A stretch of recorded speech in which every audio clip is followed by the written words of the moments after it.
औज़ुबिल्लाहिमिनश्शैतानिर्रजीम बिस्मिल्लाहिर्रहमानिर्रहीम। अस्सलामु अलैकुम, करोड़ों दरूद व सलाम नबी करीम सल्लल्लाहु अलैहि वसल्लम और आपकी आल पर। जी नाज़रीन, आप देख रहे हैं कमरियात। अपने मकसद में कामयाब होने के लिए दूसरों पर इन्हसार नहीं करना पड़ता, खुद आगे बढ़ना होता है, खुद काम करना होता है, खुद ज़िम्मेदारी लेनी पड़ती है, खुद मेहनत करना पड़ती है, तब जाकर इंसान कामयाब होता है। मैं आपके सामने एक मिसाल रखने लगा हूँ जिससे मैं अपने मौक़िफ़ को वाज़ेह करूँगा और आप इस बात को समझेंगे कि वाक़ई अगर इंसान ने अपना मकसद अचीव करना है, अपने मकसद में कामयाबी हासिल करनी है, अपनी मंज़िल तक पहुँचना है, जो इरादे हैं उनको पूरा करना है, अपनी ख्वाहिशात को पूरा करना है, अपनी ज़िंदगी के मकसद को पूरा करना है, तो फिर इंसान को खुद पर इन्हसार करना होगा। दूसरों की मिन्नतें तरले नहीं करना होंगी, दूसरों के सहारे अगर आप ज़िंदगी गुज़ारेंगे, फिर आप दूसरों का इंतज़ार करते रहेंगे और वक़्त गुज़र जाएगा। वक़्त नाज़रीन ऐसी चीज़ है जो किसी का इंतज़ार नहीं करता। आप अगर किसी का इंतज़ार कर रहे हैं, तो वो आपकी गलती है। वक़्त किसी का इंतज़ार नहीं करेगा और वक़्त आपको ये सिखा रहा है, जो वक़्त गुज़र रहा है बगैर किसी का इंतज़ार किए, वो आपको ये सबक दे रहा है कि अगर आप किसी का इंतज़ार कर रहे हैं, तो आप गलत कर रहे हैं। क्योंकि वक़्त का गुज़रना एक फितरती अमल है, कुदरती अमल है। वक़्त कुदरती अमल है और ये गुज़र रहा है, बगैर किसी का इंतज़ार किए ये गुज़र रहा है। और इससे हमें सबक मिल रहा है कि अगर हम किसी का इंतज़ार करेंगे अपनी कामयाबी के लिए, तो ये हमारी खामख़याली है।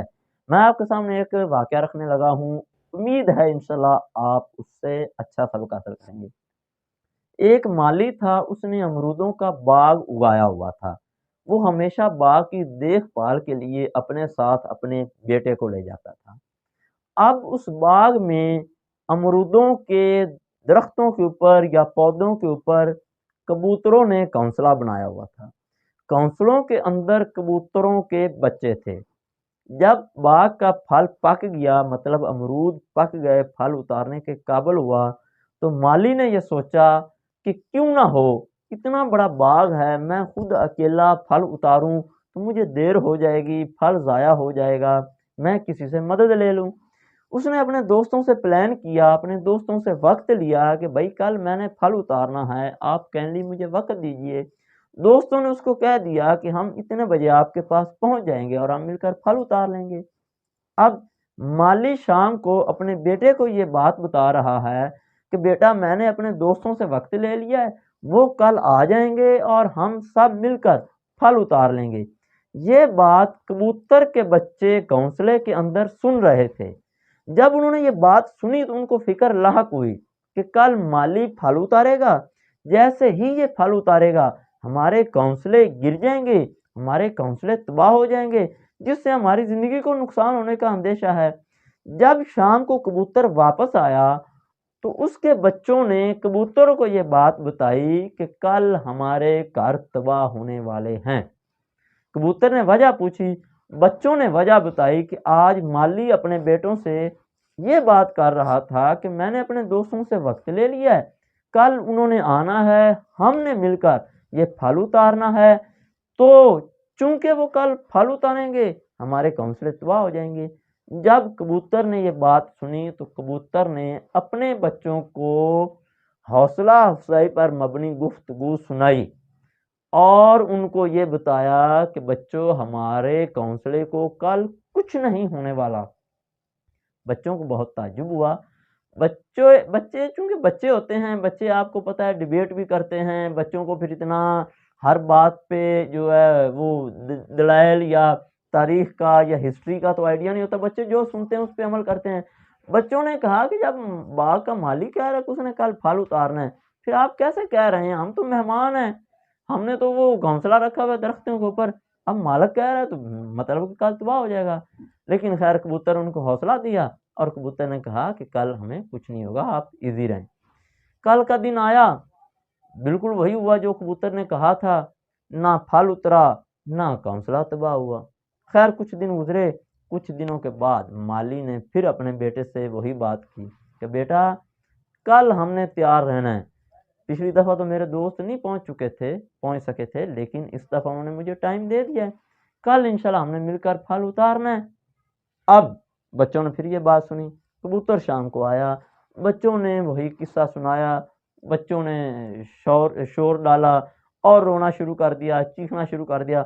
ये नाज़रीन देखें कि जब इंसान का घर तबाह होता है ना तो बहुत दुख होता है। जब इंसान को ये पता चल जाता है कि कल से हमारा ठिकाना तबाह होने लगा है, कल से हमारा रहने सहने का, रहन सहन का जो जगह है वो तबाह हो जाएगी, तो इंसान को बहुत दुख होता है। हालांकि इंसान को पता होता है, क्योंकि इंसान अशरफुल मखलूक़ात है ना, इंसान को अगर एक जगह से कोई मसला बना, इंसान दूसरी जगह अपना इंतज़ाम कर लेता है। वो तो परिंदे थे, जानवर थे, उनको तो दुख होना ही था। उन्होंने कबूतर से कहा, कबूतर ने वजह पूछी, बच्चों ने फिर वही बताया कि मालिक के कल दोस्त आ रहे हैं, उन्होंने फल उतारना है, हमारा काउंसला तबाह हो जाएगा। कबूतर ने फिर अपने बच्चों को दिलासा दिया और बताया कि बच्चों हमें कल कुछ नहीं होने वाला। खैर कल का दिन भी गुजर गया।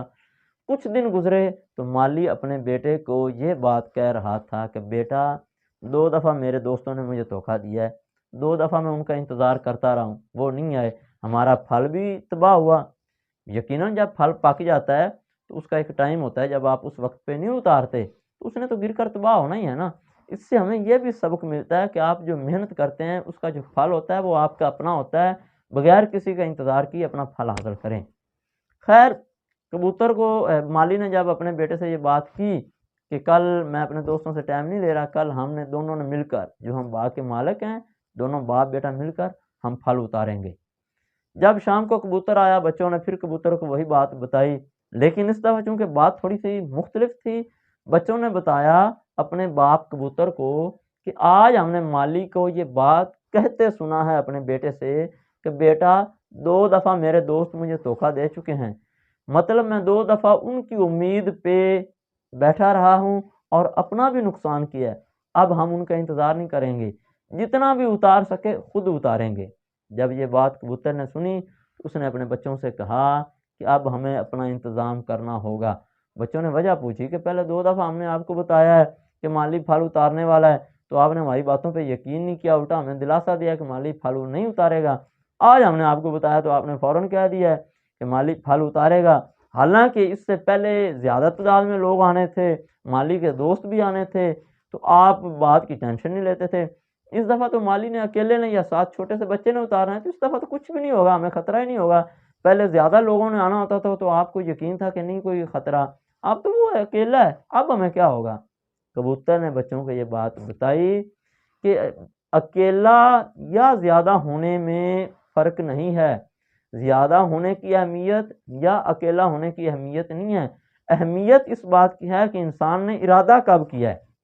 पहले माली दूसरों के सहारे पे था, पहले उसने अपना फल दूसरों से लेना था। मेहनत माली ने खुद की और फल लेने के लिए वो दूसरों का इंतज़ार कर रहा था, इसलिए मुझे यकीन था कि वो फल नहीं उतारेगा। इस दफ़ा चूँकि माली को इस बात का एहसास हो गया है कि मेहनत उसने खुद की है, फल उसका अपना है, दूसरों के इंतज़ार क्यों करे? जब उसने खुद मेहनत की है तो फल भी खुद हासिल करे। तो अब मुझे भी यकीन है कि अगर उसने ये इरादा कर लिया तो वो कल फल उतारेगा। तो नाज़रीन इस बात से हमें क्या सबक मिलता है कि जब आप खुद मेहनत कर रहे हैं, फिर आप दूसरों का इंतज़ार क्यों कर रहे हैं? अगर आपने अपना काम करना है, काम आपका, इंतज़ार आप दूसरों का कर रहे हैं। नुकसान आपका और इंतज़ार आप दूसरों का कर रहे हैं। जब आपने काम कर लिया है, आपका फल पक चुका है, तो आप उसको हासिल करें। दुनिया के किसी भी शोबे में आप चले जाएँ, किसी भी फ़ील्ड में चले जाएँ, जब तक आप दूसरों पर इन्हिसार करते रहेंगे, कभी भी कामयाब नहीं होंगे। कामयाबी हासिल करने के लिए चाहे छोटे लेवल की हो, लाज़मी नहीं कि हर कामयाबी यही होती है कि इंसान दुनिया का अमीर तरीन आदमी बन जाए। अमीर तरीन आदमी बनना ही कामयाबी नहीं है। आपके छोटे से काम में भी अगर आपने उसकी तकमील चाहनी है, उसकी तकमील करनी है, तो वो भी आपकी कामयाबी है। आप एक सफ़र पर चल पड़े हैं, चाहे वो 10 किलोमीटर का है, वो 10 किलोमीटर का सफ़र तय करना भी आपकी कामयाबी है। हम जब कामयाबी का लफ़्ज़ सुनते हैं तो शायद यही हमारे ज़हन में आता है कि दुनिया का अमीर तरीन इंसान बनना। कामयाबी का मकसद ये है कि जो काम आप कर रहे हैं, कामयाबी मतलब जो काम आप कर रहे हैं वो मुकम्मल करना। वो मुकम्मल करने के लिए अगर आप दूसरों पर ही इन्हिसार करते रहेंगे, तो फिर आप दूसरों का इंतज़ार ही करते रहेंगे। कामयाबी हासिल करने के लिए अपने पे भरोसा करें, अल्लाह पे भरोसा करें, उसके बाद अपने पे यकीन करें। इंशाअल्लाह अल्लाह ताला आपको ज़रूर कामयाबी अता करेगा। मिलते हैं इंशाअल्लाह नेक्स्ट वीडियो में एक नए और दिलचस्प पैगाम के साथ। तब तक के लिए इजाज़त दीजिए। अल्लाह।